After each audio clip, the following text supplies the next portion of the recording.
সকাল সকাল বিছানাটা না গুছালে না কেমন লাগে একটা দেখতে। বিছানা যদি গুছানো থাকে মানে পরিষ্কার থাকে, খাটটা বিশেষ করে, তো দেখবে তোমরা মানে বাড়িটা মানে কত সুন্দর লাগে। যাতে ঝাঁট হোক বা না হোক বা মুছা হোক, খাটটা পরিষ্কার থাকলে কি বলতো মেঝেটাও যেন মনে সুন্দর আছে। আর খাটটা যদি এইরকম করে গাদ থাকে তা কেমন লাগে দেখতে। তো যেহেতু এখন একটু ঠান্ডা ঠান্ডা পড়ে গেছে, গরম তো বেলার দিকে করছে, তো সকাল থেকে কিরকম হাড় কাঁপুনি একটু ঠান্ডা লাগছে, ভালো রকমই ভোরের দিকে ঠান্ডা লাগছিল। আজকে সব থেকে বিশেষ করে ঠান্ডা লাগছে। তো যাই হোক, হ্যালো এভরিওয়ান, গুড মর্নিং, সবাই কেমন আছো? আশা করি সবাই ভালো আছে। সুপর্ণা বেঙ্গলি ব্লগে অনেক স্বাগত জানিয়ে আবার একটি নতুন ব্লগ নিয়ে চলে এলাম। তো যদি একটু বেলা হয়ে যায়, প্রত্যেকদিন আমার 9টা বেজে যায় কমসে কম, উঠতে পারি না উঠতে সকাল সকাল। তো যাই হোক, চাটা আমাদের খাওয়া কমপ্লিট। চা আর পাউরুটি খেয়েছিলাম। রোজের আর তোমাদের সঙ্গে চাটা শেয়ার করি, আজকে আর শেয়ার করলাম না। তো সোজা চাটা খেয়ে দিয়ে চলে এসেছি একদম বিছানা তুলতে। তো বিছানাটা একদম ঝাড়পুছ হয়ে গেছে। আর এই বিছানার চাদরটা একটু চেঞ্জ করি না কেন, নতুন চাদরটা তোমরা দেখেছিলে, পেতেছিলাম, তো বেশি দিন হয়নি, 1 সপ্তাহ মনে হচ্ছে। তো চাদরটা কি বলতো, এর উপরে না আমি আর একটা চাদর ভালো পেতে রাতে শুতে যাই, নইলে ছেলে মেয়ে প্রচুর নোংরা করে দেয়। সাদা চাদরের একটুখানি অন্যরকম দেখতে লাগে, তো সেই জন্য একটু চাদরটাকে একটুখানি ঢেকে শুতে যায়। তো এই হচ্ছে কথা। এই 3-4টা দিন পরে এই চাদরটা চেঞ্জ করে দেবো, কারণ হচ্ছে বেশি চাদর, সাদা চাদর না বেশি দিন পাতাও যায় না, একটা লাল টাইপের এসে যায়। কেচে তুমি আবার নতুন করে পাতো তাহলে ঠিক আছে। আর এই যে মহারাজা মহারানী আমার এখানে একটু বসে থাকে একটু সাজানো গোছানোর জন্য, ব্যাস আমার বেড একদম ক্লিন। তো চলো এখন আমি যাব ঠাকুর ঘরে। ঠাকুর ঘরে অনেক জিনিসপত্র বেরিয়েছিল লক্ষ্মী পুজো থেকে, সেগুলো তোলাই হয়নি, সেগুলো এখন তুলবো জায়গা মতন। দেখি একটুখানি ঠাকুরের ওই জায়গাটা একটু গুছাবো, এখনই করবো, নইলে ঝাড় দেওয়ার আগে, বুঝলে তো। চলো সারাদিন সঙ্গে থাকো আর দেখতে থাকো। আর আজকে ব্লগটা খুবই ফাটাফাটি, খুবই মজাদার, ভালো লাগবে আশা করি। চলো, এই দেখো সব থেকে আমার মহারানী কিনে ঠাকুর ঘর থেকে চলে এসেছে চুরি করে। কি নিয়ে এসেছো তুমি? এটা কি নিয়ে এসেছো? কি একবার কালি কালি হয়ে যাও তোমার, জিভ বের করে। ঠাকুরের ওই কি অগরুটা নিয়ে চলে এসেছে, অগরুই তো বলে। হ্যাঁ যাও দাদাকে দিয়েছো, দাদা ঠাকুর ঘর সব বের করছে। তুমি খোলার চেষ্টা করছো এটাকে? খুব খোলার চেষ্টা করছে, জোর কদমে খোলার চেষ্টা করছে, দেখেছো? সব ক্রিমের ঢাকনা, যা কিছু ওষুধের ঢাকনা সব খুলতে শিখে গেছে। এটা পারছে না, এটা খুব টাইট করে এটা রেখেছিলাম আমি।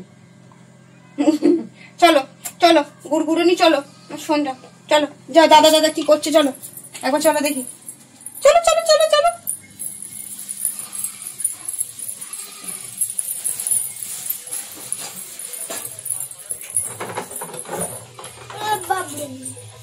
কি করছিস তোরা? ওইখানটা পুরো ন্যাকড়াটা দিয়ে, যেটা ঠাকুরকে মুছা ঝুটা করে, ওই ন্যাকড়াটা দিয়ে ঠাকুর পুরো মিটকেসটা পরিষ্কার করে। ওটার উপরে তো শাকটা রাখা আছে। যাই হোক, শাকটা একটা ডিবের উপরে রাখ, কিছু হবে না। পুরো ঠাকুর ঘরের ওই মিটকেসটার ভেতরটা অনেক কিছু আছে, সব বের করে দেবো। ওগুলো আমার রোজের কাজে লাগে না, তার সত্ত্বেও গুজা আছে। এদিকে রাখ, তোর পেছনটাই রাখ। তুই এমন ভাবে বাবু করে বসে গেছিস না, নিজেই সেট হয়ে গেছিস, বুঝলি তো। আর যাতে কেউ না বসতে পারে। তুই সোজা ওই করে শুনছ, ও এটা খোলার চেষ্টা করে কিছু একটা বদমাইশ করবে। তুই কি করবি খুলে? চলো আমি এখানটা একটুখানি দেখি কি ফেলা যায়, কি রাখা যায়, তারপর। আর এই খাবার টেবিলের মধ্যে এই যে ঠাকুরের সরঞ্জাম গুলো আছে, এগুলো আমাকে তুলতে হবে। তো একটা জায়গায় বস্তার মধ্যে করে ভরে একদম সোজা বাংকারে তুলে দেবো, বুঝতে পেরেছো? আর কাঠটা ভিজাবি বেশি না, অল্প অল্প অল্প। হ্যাঁ তো চলো, পরে আসছি আবার।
বৃহস্পতিবারের পুজো, তো সেই জন্য ঘন্টা বাজাতে নেই। তো আমি ওই জন্য কি করলাম বলো তো, ওই আরতিটা এমনিই করতে হলো, কিছু করার নেই।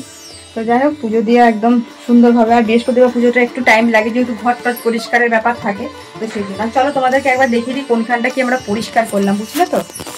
এই দেখো এখানটা পুরো গ্যাঞ্জাম হয়েছিল, পুরো গ্যাঞ্জাম, মানে আমার যেগুলো লাগে না, মানে আমার প্রতিমা টতিমা পুজো টুজো হলে যেগুলো আমার লাগে, ঘন্টা ওই ঝাঁঝ ঘন্টা এইসব কষাকুষি, ওগুলো তো লাগে না নিত্যদিনে, তো সেগুলো তুলে দিয়ে না এখানে সাজিয়ে গুছিয়ে রেখেছি। ছেলেই বেশি একটু পুজো টুজো দেয়, তো যেখানে সেখানে পারে গুজে দেয়। আর গোপালের মশারিটা, খাটের মশারিটা কাচতে দিয়েছি, আর যেগুলো বিছানা চাদর করে সেগুলোও কেচে দিয়েছি, আর চেঞ্জ করে দিয়েছি চাদরে। আর এইদিকে দেখো গোপালের বিস্কুট, ওইদিকে আমার ঠাকুরের ওই বাতাসা নকুলদানা যেটা বলতে পারো, তো ওইসব গঙ্গা জল ওইসব রেখেছি। তো যাই হোক এইখানে সুন্দর করে গুছিয়ে নিয়েছি, দেখো কতটা ফাঁকা হয়েছে। আর বাকি সব একদম বাঙ্কারে তুলে দিয়েছি, আর যেগুলো ফেলার সেগুলো ফেলে দিই। গোপালের অনেক পুরনো পুরনো জামা ছিল, সেগুলোও ফেলে দিয়েছি।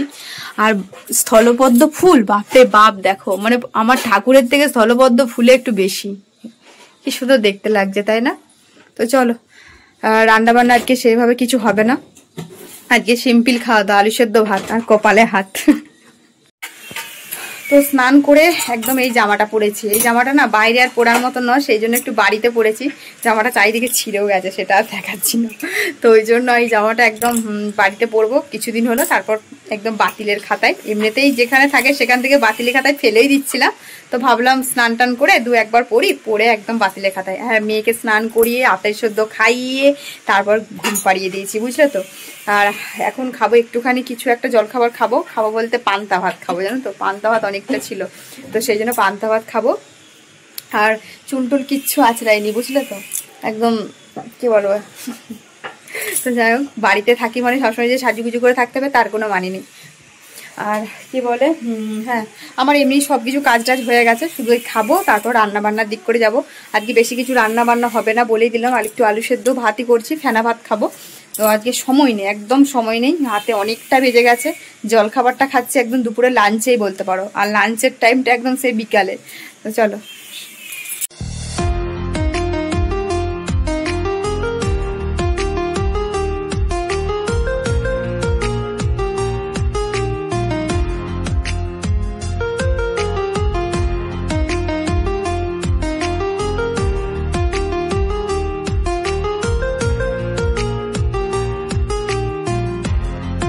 মন খারাপ নিয়ে ভিডিওটা আবার অন করলাম। সবাইকে বলি গুড ইভিনিং, এখন সময় কিন্তু 7:30। তো মন খারাপটা কেন, কারণটা সেটাও তোমাদেরকে শোনাচ্ছি। এই দেখো মামামকে 3 চোখ আমি কাজল পরিয়ে দিয়েছি, 3 চোখ নয় 2 চোখ। তো যাই হোক, আর চোখে কাজল একটু লাগিয়েছি আজকে ফার্স্ট টাইম। তোমাদের সঙ্গে আগের বার একটা ব্লগে শেয়ার করেছিলাম, মানে আগের ব্লগটাতে কাজল দিচ্ছিলাম, কাজল পরতে চাইছিল না। তো আজকে কি ভাগ্যে চোখটা বড় বড় করে আমার দিকে এরকম করে তাকিয়ে আছে, আমি টেনে ধরে আছে, কাজল পড়লো কি সুন্দর ভাবে, না চোখে জল এলো না কিছু এলো, আমার মাম্মামে একদম সুন্দর করে পরিপাটি করে কাজলটা পড়লো। তো যাই হোক, বাচ্চাদের এরকম করে একটু ধ্যাবড়া করেই কাজল পরায়, তো যেহেতু ওর কাজলের মুখটা সরুটা নষ্ট করে দিচ্ছে সেই দেয়ালে এঁকে, তো একটা কাজল আনতে হবে আমাকে, তো সেই জন্য সরু দিকটার হলো না, একটু চাপটা চাপটা হয়ে। তো বাচ্চাদের এইভাবে হাতে করে পড়ালে তো এরকমই হয়, তাই না? তো যাই হোক, ওকে খাইয়ে দিয়েছি সুজি, যেটা খাওয়াই আমি হোমমেড বাড়িতে, সেটা খাইয়েছি, ওকে ফ্রেশ করে দিয়েছি। দুপুরে যে জামাটা পড়ছিল সেটাও চেঞ্জ করে দিয়েছি, আর ঝুটি দুটো বেঁধে দিয়েছি। এটাই আমার সন্ধ্যেবেলা ওর প্রতি কাজ একটা ভীষণ বড় এটা। তো হ্যাঁ, যেটা নিয়ে মন খারাপ নিয়ে কথা বলছিলাম, তো চলো বলি। তো মন খারাপটা হচ্ছে, সকাল থেকেই বলেছিলাম ফাটাফাটি মজাদার তোমাদেরকে ব্লগ শেয়ার করব। তো তোমরা তো জানোই আমি একটু বেরোই, তো বিকালবেলাতে বেরোনোর আজকে আর হলো না। কারণটা বলি তোমাদেরকে, বেরোনোর কথা একদম ফাইনাল হয়ে গেছিলো, আমরা ঘুরু ঘুরু করতে যাবো। তো সেটা ফাইনাল হয়ে যাওয়ার পর তারপরেই হঠাৎ করে মেসেজ এলো আজকে ছেলের নাচের ক্লাস আছে। তো নাচের ক্লাসটা ভালো কথা, নাচের ক্লাস এলে তো আর কোথাও যাওয়া যায় না, বন্ধ, সেটা ঠিক আছে, নাচের ক্লাস আমরা যাবো ফাইনালি। তাও 6:30 সন্ধ্যে। তো সন্ধ্যে 6:30 সময় বেরোবো নয়, তখন কটা 5টা নাগাদ বাজছে, মেসেজ এলো আজকে নাচের ক্লাসটা ক্যান্সেল। আমার পুরো টোটালটা মুড অফ, মানে আমরা যেখানে যাব সেখানটা আমাদেরকে তারপর ক্যান্সেল করতে হলো, এরকম অবস্থা। মানে কি বলবো, সেই সন্ধ্যের পর থেকে পুরো ব্রেনটা আমার পুরো খারাপ হয়ে গেছে, আর আমার মুখ চোখের অবস্থা এরকম হয়ে গেছে। তো যাই হোক, এটাই হচ্ছে মন খারাপ, তোমাদেরকে শোনালাম। আর একটা কথা, হ্যাঁ একটা দিন বাদেই ধনতেরাস, তো ধনতেরাসে আমি কি নিচ্ছি না দিচ্ছি সেটা তো তোমরা ধনতেরাসের দিনই জানতে পারবে। আর আমি ধনতেরাসে একটা ভালো জিনিসই নিতে চাই, কিন্তু প্রত্যেক বছরই একটা করে জিনিস কিছু না কিছু, সোনার উপরটাই বেশিরভাগ আমি উপর দিকেই যাই। তো এখন সোনার উপর এত দাম বেড়েছে মানে কি বলবো তোমাদেরকে, আর আমি বলছি না কত দাম বেড়েছে, সেটা সবাই জানো, তো মুখে আর কিছু বলার নেই। তো যাই হোক, আমার ভীষণ মানে কি বলবো যে একটা সোনার জিনিস বানাতে যাবো, একটা ভাবছিলাম মিনি নেকলেস যেগুলো হয় সেই নেকলেস বানানোর জন্য। ওরে বাবা কি বলবো তোমাদেরকে, এইটার ধারে পাশে তো যাওয়াই যাবে না। তো যাই হোক, সোনার উপর মধ্যে এই জিনিসটা থাকবে, সেটা এখন আমি আর বলছি না এই ব্লগে, আর তোমাদেরকে একদম জানাবো ধনতেরাসের দিনে। তো ধনতেরাসের ব্লগটাই তোমরা দেখতে পাবে আমি কি নিচ্ছি না নিচ্ছি। হ্যাঁ, ধনতেরাসের দিন তোমাদেরকে আমি দুটো খবর তোমাদেরকে শোনাবো, একটা হচ্ছে খুশির খবর আর একটা না জানি খুশির খবর। তো সেটা হচ্ছে খুশির খবরটা, আমি কি ধনতেরাসে কি নিচ্ছি সেটা তোমাদেরকে জানতে তোমরা পেরেই যাবে। সেটা হলো একটা খুশির খবর। আর একটা খবর হচ্ছে, সেটা হচ্ছে আমার ছেলের রেজাল্ট বেরোবে। কি রেজাল্ট বলতো? নাচের ক্লাস, নাচ যে শিখে সেটা পরীক্ষা দিয়েছিল, ট্যালেন্ট সার্চের যে পরীক্ষাটা দিয়েছিল, তো এটা রাজ্যের যে পরীক্ষাটা, সেই পরীক্ষাতে কি হয়েছে না হয়েছে সেটা তো এখন আমি আর জানি না। তো এটা নিয়ে আমি টেনশনের মধ্যে আছি। তো ওইটাতে ছেলে যদি কিছু হবে কি না হবে আমি সেটা বলতেই পারছি না। তো সেটা যদি তোমাদের কি হবে না হবে সেটাও তোমাদেরকে জানিয়ে দেবো। সেটা দুটো খবর ওই জন্য বললাম, ধনতেরাসের ব্লগটা তোমরা পেয়ে যাবে। তো এই হচ্ছে ব্যাপার। তো মাঝে একটা দিন বাদেই ধনতেরাস, খুবই ভালো লাগছে। তার একটা দিন পরেই কালী পুজো। তো তোমাদেরকে আগামী হ্যাপি দিওয়ালি বলেই দিয়েছি। তো যাই হোক, আমি এখন মুড়ি খাবো, খিদে পাচ্ছে, আর কিছু না। তো রাতে করবো আজকে একটু রুটি আর আলু চচ্চড়ি, মানে আলু বাটি যেটা। ছেলে পড়ছিল ওই ঘরেতে। এই তো তোমাদের সাথে অনেক কথা বলে ফেললাম, অনেক বক বক করে ফেললাম, বুঝলে তো। আর আমি এই ড্রেসটা আবার কেন পরেছি বলতো, একটা দেখেছিল পিঙ্ক কালারের দুপুর থেকে, সেটা মেয়ে আমার টয়লেট করে দিয়েছে। কি বলবো, আমার গায়ে শুয়ে শুয়ে টয়লেট এমন করেছে, পুরো আমার পেছন দিক পর্যন্ত ভিজিয়ে দিয়েছে, সেই জন্য ড্রেসটা চেঞ্জ করতে হলো। তো চলো আমি মুড়ি চুড়ি রেডি করে নিই, একটু গপ গপ করে খেয়ে নিই, খেয়ে নিয়ে পরে আসছে আবার। এরকম করে কড়াইয়ে করে কে মুড়ি খেয়েছো গো? আমি খাই। তো এটা ছিল একটু আলুর দম। তো আলুর দমটা বাসি ছিল অবশ্য, গতকালকের।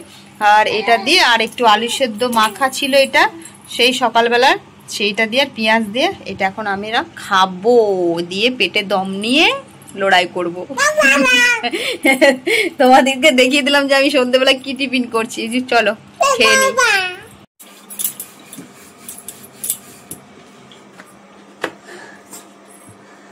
রাতের জন্য রান্নাঘরে চলে এলাম, খেতে হবে, পেট আছে, সে তো কথা শুনবে না। রুটি আর হবে আলুর তরকারি, ঝাল ঝাল একটুখানি আলুর তরকারি। ওই দেখো, ওকে দেখা, ওকে একবারে দেখাও, ওর নালে শান্তি হচ্ছে না, ওকে সবসময় দেখাতে হবে। ও হচ্ছে আমাদের ঘরের গিন্নি, আর আমরা হচ্ছে এবিসিডি মানুষ। আমরা এবিসিডি মানুষ।